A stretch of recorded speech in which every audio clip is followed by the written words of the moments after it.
Okay, so I'm going to introduce Dr. Ciprian Ionita, or Chip as we call him. Chip is a biomedical engineer and physicist. He kind of straddles both worlds. He has a joint appointment at the Department of Neurosurgery in the School of Medicine as well as in the School of Engineering. And he, together with Dr. Siddiqui, was the pioneer behind the 3D printed vascular models. So he's going to talk a little bit about the history and how it developed. Thank you. Good to see you guys. Welcome to Buffalo. So I'll just give you a brief description of how we started this. We started somewhere in around 2001, 2002, and I'm coming from a lab that used to be about a third neurosurgeons, a third physicists, and a third engineers.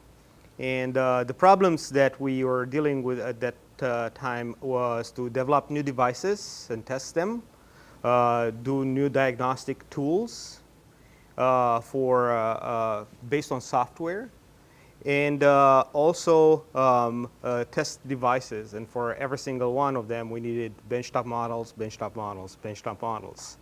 So we looked into creating things like this, which is nowhere remotely close to a patient anatomy. And how we were doing this, we were taking Play-Doh, make the model, dry it, then paint it with down corning Silgard. And the process to make one of these models will be anywhere between a week or 2 weeks. We'll make many of them, let them dry for 48 hours, and apply another coating, and just keep going at it. And for the simplicity of this, we spent quite a few time, and there were actually master students' thesis based on making these things, which are obsolete now, or even PhD students will spend a chapter of their project to actually build a benchtop setting to actually test these things. And then we moved to this kind of device, phantoms, and these were made with actual metal. It was a tin and lead that we actually went and machined the cast, and then we're putting the metal in, and with hot water, at about 100, we'll melt the metal and take the inner part out. And this idea was to actually test devices like this. These were when we were looking into stents for treatment of the aneurysms in somewhere around 2000. You can pass this around to.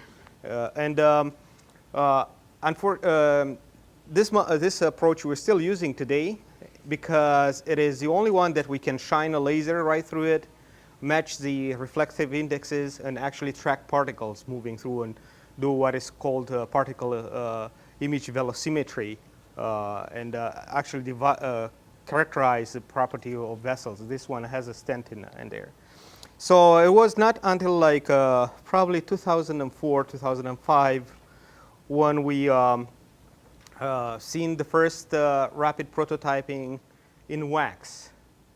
And what we were doing at that time, we're taking CT scans, and we're passing them to a machine shop somewhere outside Buffalo, and they made a cast again.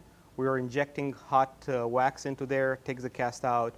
And these are like the first patient-specific models we're doing. And the same thing, we're putting them in casts like this because we wanted to shine a laser actually through. And this model in particular had a smaller vessels. You can see them if you pass it around, that we had to trim them out because we were never able to actually take that wax model without breaking the sub-millimeter casts and so. So it was probably 3 years ago when we moved down here, and as part of this building came a New York State grant, and they got us new equipment. We were looking at that time to actually find a way to make these phantoms better and more reliable in terms of reproducing the human anatomy. And we started very simple. We started just with a carotid, with a part, and then the neurosurgeons just kept pushing and pushing. Can you add these vessels?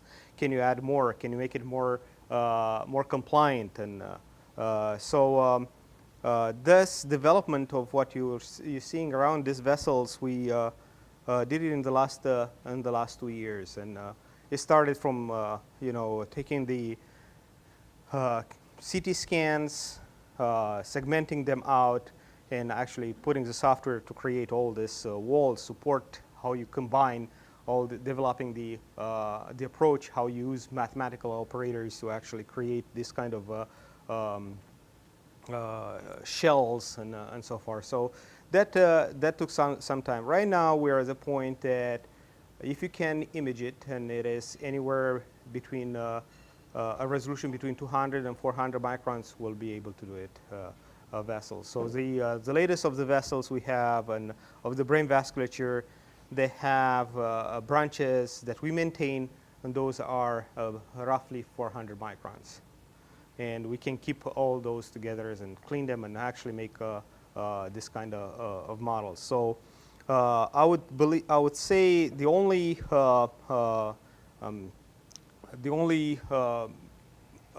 bottleneck at this point would be for us imaging. You're going to be always restricted. If you use CAT scans, you go to 500 microns, and you'll never, unless they use something like a Toshiba scanner now that goes 640 slices at 250 microns. So that it helps. Also, other imaging modalities can give you finer and finer resolution, so that's one of the bottleneck.